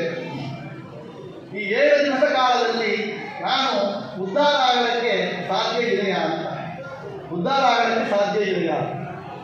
ನಾವು ಕೇಳ್ತೇವೆ, ಹಾಸ್ಪಿಟಲ್ ICU ಇದ್ದರೆ 3 ದಿವಸ 1 ದಿವಸ ಕಾಪಾಡಬಹುದು. ಡಾಕ್ಟರ್ ಹೇಳ್ತಾರೆ 1 ಗಂಟೆ ಕಾಲ ಅಂತ ಹೇಳ್ತಾರೆ. ಆ ಲೀಸ್ಟ್ ಟೈಮ್ ತುಂಬಾ ಕ್ರಿಟಿಕಲ್ ಟೈಮ್, ಹಾರ್ಟ್ ಅಟ್ಯಾಕ್ ಬಂದ ಪೇಷಂಟ್ ಹೇಳ್ತಾರೆ. ಆ ರೀತಿಯಲ್ಲಿ ಕೇಳ್ತಾರೆ, ಪರಿಚಿತರಾದ 7 ದಿವಸ ಮಾತ್ರ ಇದೆ, ಎಷ್ಟು ಮಿನಿಮಮ್ ಇರಬೇಕು ಅಂತ. ಆಗ ಒಂದು ಉದಾಹರಣೆ ಹೇಳಿದರು. ಇದೇ ರೀತಿ ಒಂದು ರಾಜ ಇದ್ದ, ದೇವತೆಗಳ ಪರವಾಗಿ ಯುದ್ಧವನ್ನು ಮಾಡಿದ. ಯುದ್ಧದಲ್ಲಿ ಎಲ್ಲರೂ ಗೆದ್ದರು. ಆ ಗೆದ್ದಾಗ ದೇವತೆಗಳಲ್ಲಿ ವರವನ್ನು ಏನು ಬೇಕು, ನನಗೆ ವರ ಏನು ಬೇಕು ಅಂತ ಕೇಳಿದಾಗ ಅವ ಕೇಳಿಕೊಂಡಂತೆ, ನನಗೆ ಆಯುಷ್ಯ ಎಷ್ಟು ಅಂತ ನನ್ನ ರೆಕಾರ್ಡ್ ಕೊಟ್ಟು ನೋಡಿ ಹೇಳಿಬಿಡಿ ಅಂತ. ಅವರು ಹಂಗೆ ಆಡ್ತಾರೆ, ಇಷ್ಟವಾದ ಹೀಗೆ ಕೇಳ್ತಾನೆ ಅಂತ ಹೇಳಿ ನೋಡಿದ್ರಂತೆ. ಇನ್ನು 1 ಮುಹೂರ್ತ ಕಾಲ ಮಾತ್ರ ನಿಮಗೆ ಆಯುಷ್ಯದಪ್ಪ, 1 ಮುಹೂರ್ತ ಕಾಲ ಆಯುಷ್ಯ. ಆ ಕ್ಷಣ ಏನು ಮಾಡಿದ ಅಂದರೆ, ಯುದ್ಧ ಕಣದಲ್ಲಿ ಅಲ್ಲಿಯೇ ಕೂತು ಬಿಟ್ಟ, ಅಲ್ಲಿಯೇ ಭಗವಂತನ ಸ್ಮರಣೆಯನ್ನು ಮಾಡಿದ, ಭಗವಂತನ ಸಾಕ್ಷಾತ್ಕಾರವನ್ನು ಪಡೆದು ಅಲ್ಲಿಯೇ ಸಮಾಧಿ ಸ್ಥಿತಿಯಲ್ಲಿದ್ದು ದೇಹವನ್ನು ತ್ಯಾಗ ಮಾಡಿ ಉದ್ಧಾರವಾದ ಅಂತ. ಆ 1 ಮುಹೂರ್ತ ಕಾಲದಲ್ಲಿ ಉದ್ಧಾರ ಆಗಿದ್ದಾನೆ ಅಂತ ಹೇಳಿದರೆ, ನನಗೆ 7 ದಿವಸ ಇದೆಪ್ಪ, ತುಂಬ ಹೊತ್ತಿದೆ. 7 ದಿವಸ ಕಾಲ ತುಂಬ ಹೊತ್ತಿದೆ, ಎಷ್ಟೋ ಕಾರ್ಯಗಳನ್ನು ಮಾಡಬಹುದು, ತುಂಬ ಚರಿತ್ರೆಯನ್ನು ಕೇಳಬಹುದು. ಆಗ ನಾವು ಹೇಳ್ತೇವೆ, ಪರೀಕ್ಷಿತರಾದ ಪಾಪ ಅವನಿಗೆ ಹಣೆ ಬಾರ, 7 ದಿವಸ ಮಾತ್ರ ಆಯುಷ್ಯಿತ್ತು. ನಮಗೆ 80 ವರ್ಷದಲ್ಲ, ಇನ್ನು I am just 40 years old. ಇನ್ನು 40 ವರ್ಷ ಇದೆ, 50 ವರ್ಷ ಇದೆ, ಇನ್ನು 30 ವರ್ಷ ಇದೆ, 100 years ಇದೆ ನನಗೆ. ಇವತ್ತಿಂದ ಇನ್ನು 50 ವರ್ಷ ಇದೆ, 40 ವರ್ಷ ಇದೆ, 60 ವರ್ಷ ಇದೆ. ಅದರಿಂದ ಇನ್ನು ರಿಟೈರ್ಡ್ ಆದ ಮೇಲೆ ಕೈ ಕಾಲು ಕೆಳಗೆ ಕೂಡಲೇ ಬರಬಾರ್ದು, ಶುಗರ್ ಪಾಯಿ ಇರಬೇಕು, ಆಗ ಉಪವಾಸ ಎಲ್ಲ ಇರಬಾರ್ದು. ಆ ಸಮಯದಲ್ಲಿ ಮಾಡೋಣ, ದೇವರು ಕೊಟ್ಟಿದ್ದೀರಿ, ಹೇಳೋಣ, ಕಥೆ ಕೇಳೋಣ, ಕಟಕ ಹೋಗೋಣ, ಪಾರಾಯಣ ಮಾಡೋಣ, ಎಲ್ಲ ಮಾಡಿಕೊಳ್ಳೋಣ. ಆಯ್ತು, ತುಂಬ ಇದಲ್ಲ. ಶಾಸ್ತ್ರ ಹೇಳ್ತಾ ಇದೆ, ಅವರಿಗೆ 7 ದಿವಸ ಆದರೆ ಗ್ಯಾರಂಟಿ 7 ದಿವಸ ಇತ್ತಪ್ಪ, ನನಗೆ 7 ಸೆಕೆಂಡ್ ಇದೆ ಅಂತ ಕೂಡ ನನಗೆ ಗೊತ್ತಿಲ್ಲ. ಏನು ಮಾಡಬೇಕು? ಪರೀಕ್ಷಿತ್ ರಾಜನಂತೆ ನನಗೆ ಈಗಿಂದ 7 ದಿವಸ ಆಯಿತು ಅಂತ ಕಥೆ ಇನ್ನೂ ಕೇಳಕ್ಕೆ ಶುರು ಮಾಡುವುದು. ಈಗಿಂದ 7 ದಿವಸ ಕಥೆಯಿಂದ ಕೇಳ್ತಾನೆ, 7 ದಿವಸ ಆಯಿತು ಮತ್ತು ಆಯುಷ್ಯಿದ್ದರೆ ಮತ್ತು 7 ದಿವಸ ಅಂತ ಶುರು ಮಾಡುವುದು. ಇಲ್ಲ ಸ್ವಾಮಿ 14 ದಿವಸ ಆಯಿತು ಮತ್ತು ಆಯುಷ್ಯಿದ್ದರೆ ಮತ್ತು 7 ದಿವಸ ಅಂತ ಶುರು ಮಾಡುವುದು. ಏನಪ್ಪ ಇದು ಮಾಡಬೇಕಾದ್ರೆ ಹರಿಕಥೆಯನ್ನು ಕೇಳಿದ್ದೇ ಕೇಳು ಅಂತ ದಾಸರ ಮಾತು. ಇದಕ್ಕೆ ಕೇಳಿದ್ದೇ ಕೇಳು. ನನ್ನ ಮಗ 5th ಸ್ಟ್ಯಾಂಡರ್ಡ್ ಓದಿದ, ಒಂದು ಸಿನಿಮಾ ಹೇಳ್ತಲ್ಲ, ಓದ್ತಾ ಇದ್ದಾನೆ, ಇನ್ನೂ ಓದುತ್ತಾನೆ ಅದರ ದಡ್ಡ ಅಂತಾರೆ. 5ನೇ ವರ್ಷ ಪಾಠವನ್ನು ಓದಿದ್ದ, ಇನ್ನೂ ಓದಿದ್ದಾನೆ, ಇನ್ನು ನೆಕ್ಸ್ಟ್ ಇಯರ್ ಓದುತ್ತಾನೆ, ಇನ್ನೂ ಓದ್ತಾ ಇದ್ದಾನೆ ಅಂದರೆ ದಡ್ಡ ಅಂತ ಹೇಳ್ತೇವೆ. ಆದರೆ ಭಾಗವತವನ್ನ 10 ಬಾರಿ ಕೇಳಿದ್ದಾನೆ, ಈಗ ಕೇಳ್ತಾ ಇದ್ದಾನೆ, ಇನ್ನು 100 ಬಾರಿ ಕೇಳಬೇಕು ಅಂತ ಸಂಕಲ್ಪ ಮಾಡಿದ್ದಾನೆ ಅಂದರೆ ಶ್ರೇಷ್ಠ ಅಂತ. ಲೌಕಿಕದಲ್ಲಿ ರಿಪಿಟೇಷನ್ಗೆ ವ್ಯಾಲ್ಯೂ ಇಲ್ಲ, ಅಧ್ಯಾತ್ಮದಲ್ಲಿ ರಿಪಿಟೇಷನ್ಗೆ ವ್ಯಾಲ್ಯೂ ಇದೆ. ಅಧ್ಯಾತ್ಮದಲ್ಲಿ ಇಷ್ಟು ಬಾರಿ ಪಾರಾಯಣ ಮಾಡಿದ್ದಾನೆ, ಹೆಚ್ಚು ಆವರ್ತಿಯನ್ನು ಮಾಡಿದರೆ ಬ್ರಹ್ಮಸೂತ್ರದಲ್ಲಿ ಹೇಳಿದಂತೆ ಆವರ್ತಿ ಮತ್ತು ಪುನರಾವರ್ತಿ ಮಾಡಿದರೆ ಅದು ಹೆಚ್ಚು ಪುಣ್ಯವನ್ನು ಕೊಡುತ್ತೆ. ಭಗವಂತನ ಕಥೆಯನ್ನು ಕೇಳ್ತಾ ಇರಬೇಕು. ಯಾತಕ್ಕೆ?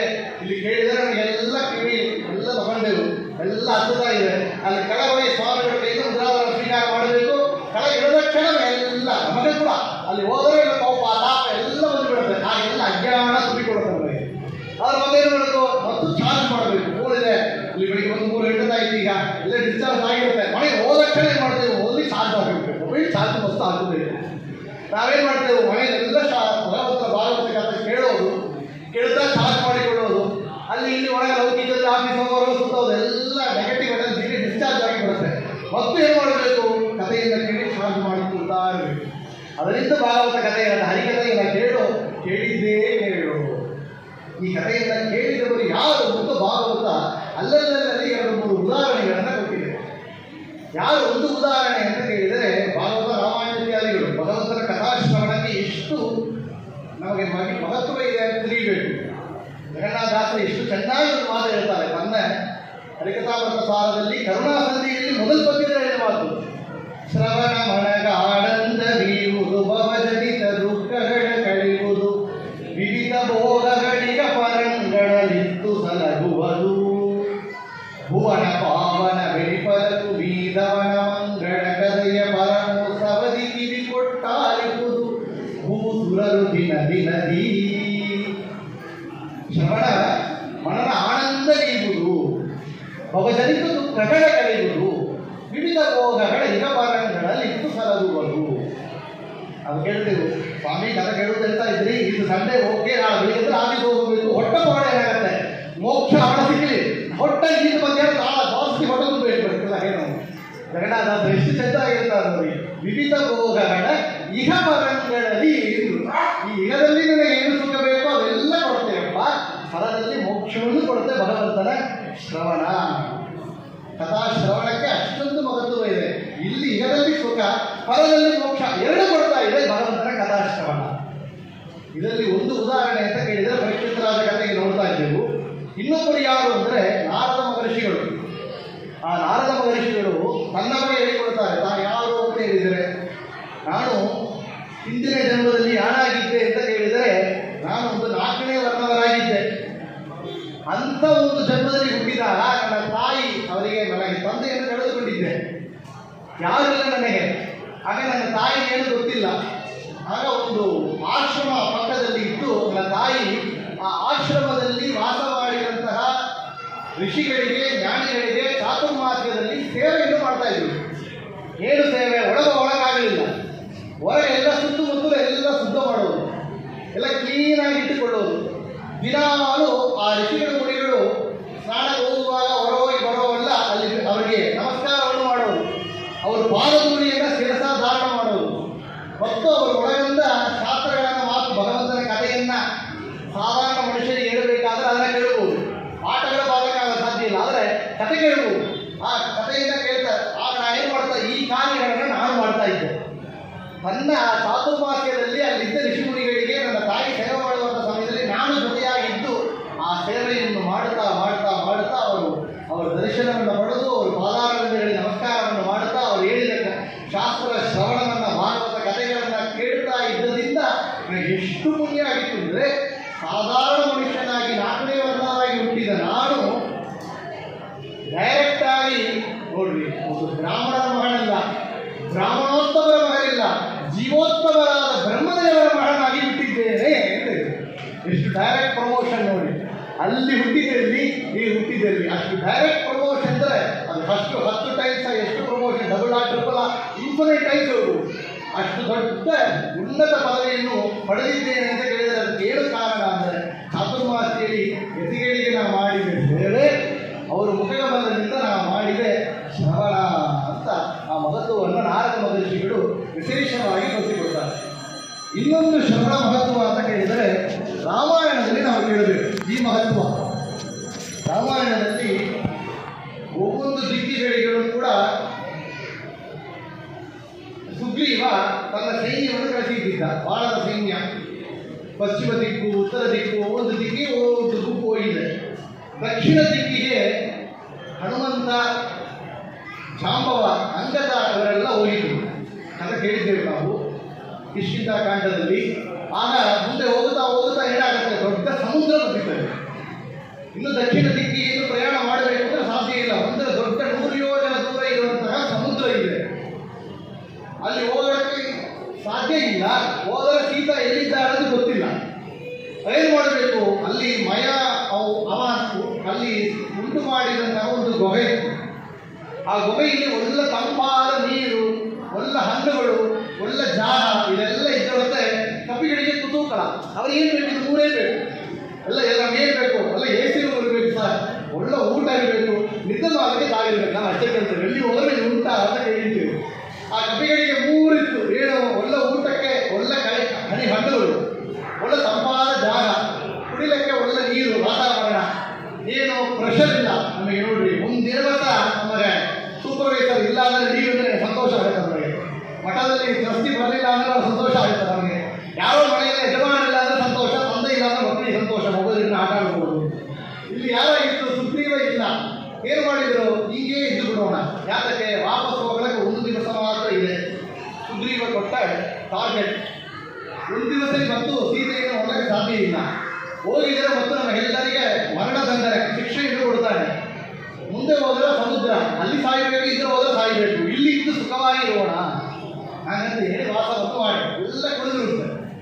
ಆಗ ಹನುಮಂತ ಮಾತಾಡ್ತಾನೆ ಆ ಜಾಗದಲ್ಲಿ, ಎಷ್ಟು ದೊಡ್ಡ ತಪ್ಪನ್ನು ಮಾಡ್ತಾ ಇದ್ದೀರಾ? ರಾಮದೇವರ ಸೇವೆಗೆ ಬಂದ ಮೇಲೆ ನಾವು ಈ ರೀತಿ ನಡೆದುಕೊಳ್ಬಾರ್ದು. ಆದರೆ ಸೇವೆ ಸಾಧನ ಮಾಡಲಿಕ್ಕೆ ಹೊರಟಿದ್ದೇವಲ್ಲ, ಎಷ್ಟು ಕಾಯಿಗಳು 84 ಲಕ್ಷ ಜೀವ ರಾಶಿಯಿಂದ ದಾಟಿ ಬಂದ ಈ ಶರೀರ. 84 ಲಕ್ಷ ಜೋಡಿಯಲ್ಲಿ ಮತ್ತು ಹುಟ್ಟಿ ಒಂದು ಬಾರಿ ಮನುಷ್ಯ ಧರ್ಮ. ಪ್ರಹ್ಲಾದ ಹೇಳಿದಂತೆ ದುರ್ಲಭಂ ಮಾನುಷಂ ಜನ್ಮ, ಹರಿದರಿದು ಮಾನಿಡರಾಯಿ ಪ್ರತ್ತಲರಿದು ಅಭಯ. ಹರಿದರಿದು ಮಾನಿಡರಾಯಿ ಪ್ರತ್ತಲರಿದು ದುರ್ಲಭಂ ಮಾನುಷಂ ಜನ್ಮ. ನರಜನ್ಮ ಬಂದಾಗ ನಾಲಿಗೆ ಇರುವಾಗ ಕೃಷ್ಣ ಎನ್ನಬಾರದೆ. ಮಾನವ ಜನ್ಮ ದೊಡ್ಡದು, ಇದನ್ನು ಹಾನಿ ಮಾಡಲು ಬೇಡ, ಹುಚ್ಚಪ್ಪಗಳಿಲ್ಲ ದಾಸರು ಒಳ್ಳೆ ಸಿಟ್ಟು ಮಾಡಿಕೊಳ್ತಾರೆ. ಹುಚ್ಚು ಹಿಡಿದಿದೆ ನಮಗೆ, ಎಷ್ಟು ದೊಡ್ಡ ಒಂದು ಸಂಪತ್ತು ನಮಗೆ ಬಂದಿದೆ, ಎಷ್ಟು ಭಾಗ್ಯ. ಅಂಥ ಭಾಗ್ಯವನ್ನು ಪಡೆದು ರಾಮದೇವರಿಗೆ ನೇರಾಗಿ ಸೇವೆ ಮಾಡುವಂತಹ ಭಾಗ್ಯ ಬಂದ ಮೇಲೆ ಸಾಧನೆಯಿಂದ ಅಡ್ಡ ಇರಬಹುದು, ಕಷ್ಟಗಳು ಬರಬಹುದು, ಮುಂದೆ ದಾರಿ ಏನು ಅಂತ ಗೊತ್ತಾಗದೇ ಇರಬಹುದು, ಸೊಲ್ಯೂಷನ್ ಗೊತ್ತಿಲ್ಲ ಇರಬಹುದು. ಆದರೆ ಮಾಡುವಂಥ ಸಾಧನೆಯನ್ನು ಡ್ರಾಪ್ ಮಾಡಿಬಿಡಬಾರದು. ಏನು ಮಾಡಬೇಕು?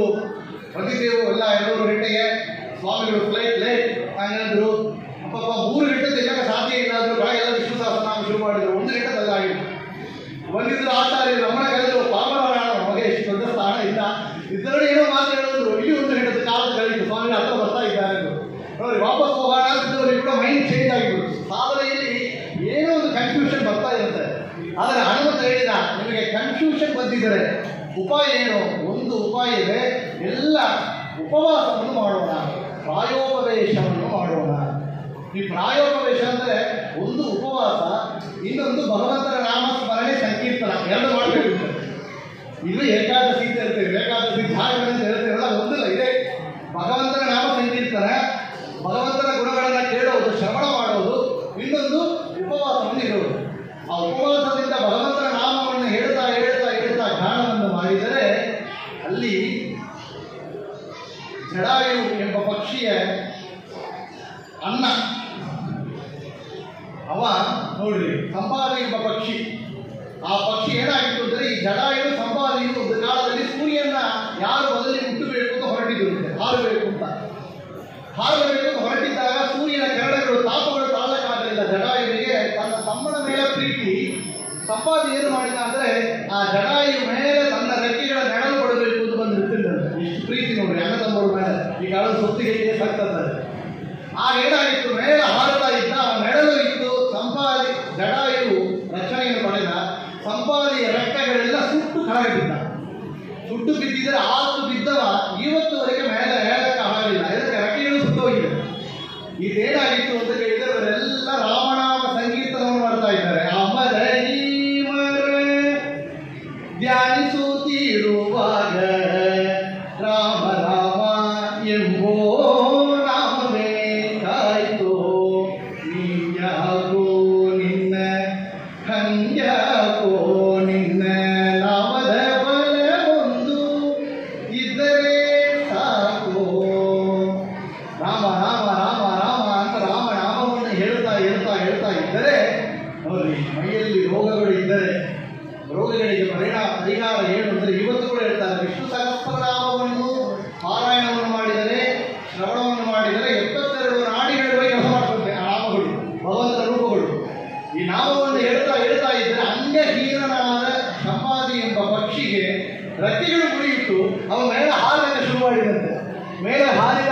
ಎಷ್ಟು ಹಾರಿದ ಅಂದರೆ ಆಕಾಶಕ್ಕೆ ಹಾರಿದ. ಹಾಗೆ ಹೇಳಿದ್ದ ಅವನಿಗೆ ಈಗಲ್ಲ ಅಂತ ಹೇಳಿದ್ರು. ಅವನಿಗೆ ಅಷ್ಟು ದೂರ ಕಾಣಿಸ್ತದೆ ಆ ಸಂಪಾದಿ ಪಕ್ಷಿಗೆ. ಇಲ್ಲಿಂದ 100 ಯೋಜನ ದೂರದಲ್ಲಿ ಲಂಕೆಯ ಪಟ್ಟಣದಲ್ಲಿ ಆ ಶುಷ್ಪಾ ವೃಕ್ಷದ ಕೆಳಗೆ ಸೀತೆ ಇಟ್ಟುಕೊಂಡಿದ್ದಾಳೆ. ನೀವು ಹೋಗಿದ್ರೆ ನೀವು ನೋಡಬಹುದು ಎಂಬ ವಿಷಯವನ್ನ ಸಂಪಾದಿ ಪಕ್ಷಿ ಆ ಮಾನವರಿಗೆ ಹೇಳಿರುತ್ತೆ. ನೋಡಿ, ಮುಂದೆ ಏನು ಮಾಡಬೇಕು ಅಂತ ಗೊತ್ತಿಲ್ಲ, ಎಲ್ಲಿ ಸೀತೆ ಇದ್ದಾಳೆ ಅಂತ ಗೊತ್ತಿಲ್ಲ, ಉಪಾಯ ಹೇಳೋದು ಗೊತ್ತಿಲ್ಲ ಅಂತ ಇದ್ದಾಗ, no solution, how to proceed ಅಂತ ಕನ್ಫ್ಯೂಸ್ ಆಗಿದ್ದಾಗ ಅವರಿಗೆ ಮಾರ್ಗದರ್ಶನ ಹೆಂಗಾಗಿತ್ತು? ಅವರು ಮಾಡಿದ ನಾಮ ಸಂಕೀರ್ತನ ಏಕಾದಶವಾದ ಭಗವಂತನ ನಾಮ ಕಥಾಶ್ರವಣದಿಂದ ಹೇಳಿ ಸಂಪಾದಿ ಪಕ್ಷಿ ಕಥಾಶ್ರವಣದಿಂದ ಏನಾಗಿತ್ತು? ಅಂಗಗೀಯ ಪರಿಹಾರ ಆಗಿತ್ತು ಅಂತ ವಿಷಯಗಳು ಕೂಡ ನಾವು ತಿಳಿತೇವೆ. ಇಂತಹ ವಿಷಯಗಳು ಭಾಗವತದಲ್ಲಿ ಎಷ್ಟೋ ನೋಡೋದು. ಇನ್ನು ಒಂದು ಉದಾಹರಣೆ ಹೇಳಿ ನಾವು ಮಂಗಳವನ್ನು ಮಾಡೋಣ. ಸ್ವಾಮಿಗಳು ಬರ್ತಾ ಇದ್ದಾರೆ. ಊರಿನಲ್ಲಿ ಯಾರು ಅಂತ ಕೇಳಿದರೆ ಪ್ರಹ್ಲಾದ ರಾಜ. ಈ ಪ್ರಹ್ಲಾದ ರಾಜನಿಗೆ 5 ವಯಸ್ಸು ಬಾಲಕ. ಅವನಿಗೆ ಚಂಡಾಮರ್ಕರಲ್ಲಿ ಗುರುಕುಲ ವಾಸಕ್ಕೆ ಕಳಿಸಿಕೊಡ್ತಾರೆ. ಈ ಚಂಡಾಮರ್ಕರು ಅಂತ ಅವರಿಗೆ ಭಗವಂತನ ಪೂಜೆ ನನಗೆ ಸರ್ವೋತ್ತಮಲ್ಲ, ಹಿರಣ್ಯಕಶಿಪುವೇ ಸರ್ವೋತ್ತಮ. ಈ ಪಾಠವನ್ನು ಹೇಳ್ತಾ ಇದ್ರು. ಪಾಠವನ್ನು ಹೇಳ್ತಾ ಇದ್ರೆ ಅಂತ ಚಂಡಾಮರ್ಕರಲ್ಲಿರುವಂತಹ ಗುರುಕುಲದಲ್ಲಿ ವಾಸ ಮಾಡಿದ ಪ್ರಹ್ಲಾದ ಗುರುಕುಲ ವಾಸದಲ್ಲಿ ಇರುವಂತಹ ಮಕ್ಕಳಿಗೆ ಉಪದೇಶ ಮಾಡಿದ. ಬಹುಮಾನ ಆಚರಣೆ ಸಣ್ಣ ವಯಸ್ಸಿನಲ್ಲಿ ಭಕ್ತಿಯನ್ನು ಮಾಡಿ ಇಂಥ ವಿಷಯಗಳನ್ನು ಹೇಳ್ತಾ ಇದ್ದ. ಅವರೆಲ್ಲ ಕೇಳಿದ್ರು, ದೊಡ್ಡ ಮಾತುಗಳು ಭಗವಂತನ ಗುಣಗಳೆಲ್ಲ ನಿಮಗೆ ಹೇಗೆ ಗೊತ್ತಾಗಿತ್ತು ಅನ್ನತ ಕೇಳಿದರೆ, ನನಗೆ ಗುರು ಅನುಗ್ರಹ ಆಗಿತ್ತು ಒಂದು. ಯಾರಪ್ಪ ಗುರುಗಳು? ಚಂಡಾಮರ್ಕರು ಮಾತೆಲ್ಲ ನೆಗೆಟಿವ್ ಮಾತುಗಳೇ. ಆದರೆ ನಿನಗೆ ಗುರುಗಳ ಅನುಗ್ರಹ ಆಗಿತ್ತು ಅಂತ ಕೇಳಿದರೆ, ನಾನು ತನ್ನ ತಾಯಾದ ಲೀಲಾವತಿಯ ಗರ್ಭದಲ್ಲಿ ಇದ್ದಾಗಲೇ ಕೂಡ ನಾರದರು ಬಂದು ವಿಶೇಷವಾಗಿ ಲೀಲಾವತಿಗೆ ಭಾಗವತ ಕಥೆಯೆಲ್ಲಕ್ಕೆ ಬಂದಿದ್ರು. ಅದೆಲ್ಲ ಅವರ ಉದ್ದೇಶ ಒಳಗಿರುವಂತಹ ಹೊಟ್ಟೆಯಲ್ಲಿರುವಂತಹ ಪ್ರಹ್ಲಾದರಾಜನಿಗೆ ಗುರುಗಳ ಉದ್ದೇಶ ನೋಡಿ 100 ಜನಕ್ಕೆ ಉಪದೇಶವನ್ನು ಮಾಡ್ತಾ ಇದ್ದಾರೆ ಗುರುಗಳು ಪ್ರವಚನ. ಆದರೆ 1-2 ಬದಲಿಗೆ ತನಗೆ ಏನು ಸೊಲ್ಯೂಷನ್ ಬೇಕೋ, ಉಪಾಯ ಬೇಕು ಅಂತ ಮನೆಯಿಂದ ಬರ್ತಾರೆ. ಅವರಿಗೆ ಉಪಾಯ ಬರ್ತಾ ಇದ್ದಾರೆ.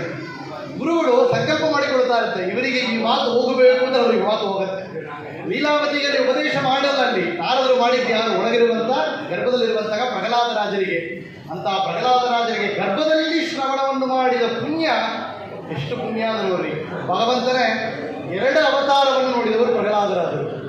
ಯಾವ ರೀತಿಯಲ್ಲಿ? ಪ್ರತ್ಯಕ್ಷವಾಗಿ ನರಸಿಂಹದೇವರ ಅವತಾರ ಒಂದು, ಇನ್ನೊಂದು ತನ್ನ ಮೊಮ್ಮಗನಾದ ಬಲಿಚಕ್ರ ರಾಜನಿಗೆ ಅನುಗ್ರಹ ಮಾಡಲಿಕ್ಕೆ ಬಂದೆ ರಾವಣರೂಪಿ ಪರಮಾತ್ಮನನ್ನ ರಾವಣನಾಗಿ ತ್ರಿವಿಕ್ರಮವಾಗಿ ನೋಡಿದವರು ಪ್ರಹ್ಲಾದರಾಜರು ಅಂತ ಹೇಳ್ತೇವೆ.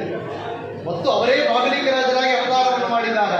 ಪರಶುರಾಮ ದೇವರನ್ನು ನೋಡಿದ್ದಾರೆ, ವೇದವ್ಯಾಸರನ್ನು ನೋಡಿದ್ದಾರೆ, ಕೃಷ್ಣ ಪರಮಾತ್ಮರನ್ನು ನೋಡಿದ್ದಾರೆ.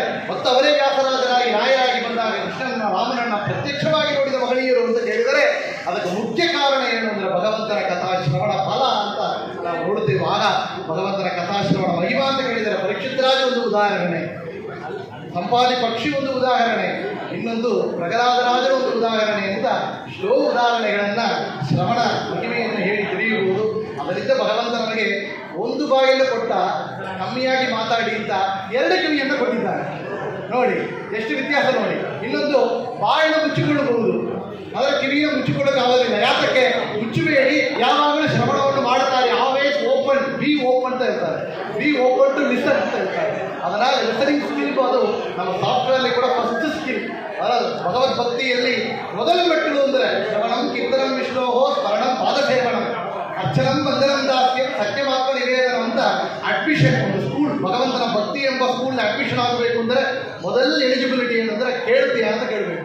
ಶ್ರವಣ ಎಂಬ ಮೆಟ್ಟಲೇ ಫಸ್ಟ್ ಅಡ್ಮಿಷನ್ ಕ್ರೈಟೀರಿಯಾ ಅಂತ ತಗೊಂಡ್ರೆ ಈ ಶ್ರವಣವನ್ನು ಚಾತುರ್ಮಾಸ್ಯದಲ್ಲಿ ವಿಶೇಷವಾಗಿ ಇನ್ನು ಹೆಚ್ಚು ಮಾಡೋಣ ಅಂತ ಹೇಳ್ತಾ ವಿಶೇಷ ಈ ಪರ್ವಕಾಲದಲ್ಲಿ ವಿಶೇಷವಾಗಿ ಶ್ರವಣವನ್ನು ಮಾಡ್ತಾ ಇದ್ದೇವೆ ಅಂದರೆ ಭಗವಂತನ ಅನುಗ್ರಹ. ಸುಧೀಂದ್ರ ತೀರ್ಥರ ರಾಯರ ಸನ್ನಿಧಾನದಲ್ಲಿ ನಾವು ವಿಶೇಷ ದೊಡ್ಡ ಹೆಚ್ಚು ಪುಣ್ಯ ಪ್ರಾಚೀನ ಚಿನ್ನ ಪುಣ್ಯೋಚಯ ಚಂದ್ರದಾಗ ಸಾರದಾಗ ಸಾರದಿತ್ತ ಅಂತ ಏದೋ ಜನ್ಮಾಂತರದಲ್ಲಿ ಮಾಡಿದ ಪುಣ್ಯ, ಹಿರಿಯರು ಮಾಡಿದ ಪುಣ್ಯದಲ್ಲಿ ಇವತ್ತು ಈ ಒಂದು ಸಾಧನ ಆಗಿದೆ ಅಂತ ತಿಳಿದುಕೊಂಡು ನನ್ನ 2 ಮಾತುಗಳನ್ನು ಸಮಸ್ತ ಗುರುಗಳ ಅಂತರ್ಯಾಮಿಯಾದ ರಾಘವೇಂದ್ರ ತೀರ್ಥ ಗುರುವಾಂತರ್ಗದ, ಸುಧೀಂದ್ರ ತೀರ್ಥ ಗುರುವಾಂತರ್ಗದ, ವಿಜಯೇಂದ್ರ ತೀರ್ಥ ಗುರುವಾಂತರ್ಗದ, ಭಾರತೀಯರ ಮುಖ್ಯಪುರಾಣ ಅಂತರ್ಗದ ಆ ಸೀತಾಪತಿ ರಾಮಚಂದ್ರ ಮೂರ್ತಿ ಪಾದಾರವಿಂದಗಳಲ್ಲಿ ಸಮರ್ಪಣೆಯನ್ನು ಮಾಡುತ್ತೇವೆ. ಶ್ರೀ ಕೃಷ್ಣಾರ್ಪಣಮಸ್ತು. ನಮಗೆ ಭಾಗ್ಯವನ್ನು ಕೊಟ್ಟ ಆಚಾರ್ಯರಿಗೆ ಕೂಡ ಅಷ್ಟಾಗಿ ಪ್ರಣಾಮಗಳನ್ನ ನಿರ್ವಾಹಿಗಳಿಗೆ ಸೇವಿಸುತ್ತಾ ನಮಗೆ ಧನ್ಯವಾದಗಳನ್ನು ಕೂಡ ಹೇಳಿಕೊಡುತ್ತಾರೆ. ಶ್ರೀ ಕೃಷ್ಣಾರ್ಪಣ. ಶ್ರೀ ಗುರುಭ್ಯೋ ನಮಃ. ಲಕ್ಷ್ಮೀವತಿ ಆಚಾರ್ಯವರಿಗೆ ನಮ್ಮ ಮಠದ ಪರವಾಗಿ, ನಮ್ಮೆಲ್ಲರ ಪರವಾಗಿ ಧನ್ಯವಾದಗಳು. ಅವರು ಸೈನ್ ಏಕಾದಶಿ ಏನು ಮಾತ್ರ ವಿವರವಾಗಿ ನಮ್ಮೆಲ್ಲರಿಗೆ ಹೇಳಿದರು. ಇದು ಟೈಮ್ ಸ್ವಲ್ಪ ಪಾಸ್ ಆಗಿತ್ತು ನಮಗೆ. ಈಗ ಬಂದು ಸ್ವಾಮಿಗಳು ಫ್ಲೈಟ್ ಲ್ಯಾಂಡ್ ಆಗಿದೆ. ಇನ್ನೊಂದು 20 ಮಿನಿಟ್ಸ್ 15 to 20 ಮಿನಿಟ್ಸ್ ಆಗುತ್ತೆ. ಎಲ್ಲರೂ ದಯಮಾಡಿ ಕೊಡ್ರಿ, ಯಾರು ಹೇಳಬಾರ್ದು. ಸ್ವಾಮಿ ಇಲ್ಲಿ ಬಂದ ಮೇಲೆ ಫಸ್ಟು ಇಲ್ಲಿ, ಅದಕ್ಕೆ ಆಮೇಲೆ ನೆಕ್ಸ್ಟು ಮುಂದೆ ಯಾರು ಬರಬಾರ್ದು. ದಯಮಾಡಿ ಅಲ್ಲಲ್ಲೇ ಕೊಡ್ರಿ. ಇನ್ನೊಂದು 20 ಮಿನಿಟ್ಸ್ ಆಗುತ್ತೆ. ಅವ್ರು ಬಂದ ಮೇಲೆ ಹೇಳ್ಬೋದು, ಅಷ್ಟು ಬರೋದ್ರಿಂದ ಯಾರು ಹೇಳಬೇಡ. ದಯಮಾಡಿ ಅಲ್ಲೇ ಕೂತ್ಕೊಳ್ರಿ. ಇಲ್ಲಿ ಬಂದು ಒಂದು ನಿಮಿಷ ಹೇಳ್ತಾನೆ. ಫಸ್ಟು ಇಲ್ಲಿ ಎಲ್ಲ ಮುಖದಾನ ಮಾಡಿಕೊಂಡು ಈಗಂದ್ರೆ ಈ ಹೇಳ್ಕೊಂಡು ಹೋಗಬೇಕು, ಈ ಕಡೆಯಿಂದ ಹೇಳ್ಕೊಂಡು ಹೋಗ್ಬೇಕು. ಅಲ್ಲಿ ಫ್ರೆಂಡ್ ಯಾರು ಬರಬಾರ್ದು ದಯಮಾಡಿ. ಸ್ವಾಮಿಗಳು ಹ್ಯಾಂಗೆ 2 ಸೈಡ್ ಹಾಕ್ತಾನೆ ಹಾಕ್ತಾರೆ, ಹೇಳಕ್ಕಿಲ್ಲ. ಅದರಿಂದ ದಯಮಾಡಿ ಅವ್ರು ಬಂದ ಮೇಲೆ, ಯಾಕಂದರೆ ಹೊಸ ಹಾಗೆ ಮಾಡಿ ಹೊಸ ಕನ್ಫ್ಯೂಷನ್ ಆಯಿತು. ಅವರಿಗೆ ಸ್ವಲ್ಪ ಕೋಪ ಬಂದಿದೆ ಅವರಿಗೆ. ಯಾಕಂದರೆ ನಾವು ಯಾರು ಕೋಆಪ್ರೇಟ್ ಮಾಡಲ್ಲ.